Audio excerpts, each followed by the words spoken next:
ഈശോ മിശിഹായ്ക്ക് സ്തുതിയായിരിക്കട്ടെ. ഈ കഴിഞ്ഞ ദിവസം ഭക്ഷണം കഴിക്കുവാനായി ഞങ്ങളൊരു ഹോട്ടലിൽ പോയി. അവിടെ നല്ല തിരക്കാണ്. അപ്പോൾ നമ്മളെ സഹായിക്കുവാനായിട്ടുള്ള ചേട്ടന്മാരും ചേച്ചിമാരൊക്കെ ഓടി നടന്ന് എല്ലാവരെയും നോക്കുകയാണ്. ഞങ്ങൾ ഭക്ഷണം കഴിച്ചുകൊണ്ടിരിക്കുമ്പോൾ മറ്റൊരു ഫാമിലി അവിടെ കടന്നു വരികയാണ്. ഒരു ചേട്ടനും ചേച്ചിയും ഒരു മോളുമാണുള്ളത്. കാണുമ്പോൾ തന്നെ അറിയാം, നല്ല സാമ്പത്തികമായി ഉയർന്ന നിലയിൽ ജീവിക്കുന്നവരാണ്, വിവരവും വിദ്യാഭ്യാസവും ഒക്കെ ഉണ്ട് എന്ന്.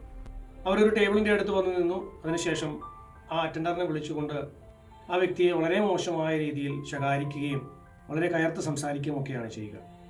എന്തുകൊണ്ടാണ് നിങ്ങളിത് ടേബിൾ പെട്ടെന്ന് ക്ലീൻ ചെയ്യാത്തത്, ഞങ്ങളുടെ വെയിറ്റ് ചെയ്യുന്നത് കാണുന്നില്ല എന്നൊക്കെ പറഞ്ഞു. സ്നേഹമുള്ളവരെ, മത്തായിയുടെ സുവിശേഷം 18-ാം അധ്യായം 10 മുതൽ 14 വരെയുള്ള വാക്യങ്ങളിൽ യേശുനാഥൻ പ്രകാരം പറയുന്നുണ്ട്: ഈ ചെറിയവരിൽ ഒരുവനെ പോലും നിന്ദിക്കാതിരിക്കുവാനായി സൂക്ഷിച്ചുകൊള്ളുവിനെന്ന്. പ്രിയമുള്ളവരെ, നമുക്ക് സമ്പത്തുണ്ടാകാം, നമുക്ക് കഴിവുകളുണ്ടാകാം, സാമർഥ്യമുണ്ടാകാം. പക്ഷേ നമ്മുടെ കൂടെ ജീവിക്കുന്നവരെയൊക്കെ പരിഗണിക്കുമ്പോഴാണ് നമ്മുടെ ഈ സമ്പത്തിനും പദവിക്കും പേരിനും പ്രശസ്തിക്കുമൊക്കെ വ്യാപ്തി ഉണ്ടാവുക, നന്മയുണ്ടാവുക. നമ്മുടെ കൂടെ ജീവിക്കുന്നവരോട് സ്നേഹത്തോടും നന്മയോടും കൂടെ പെരുമാറുവാൻ നമുക്ക് സാധിക്കട്ടെ. ദൈവം അനുഗ്രഹിക്കട്ടെ. ആമേൻ.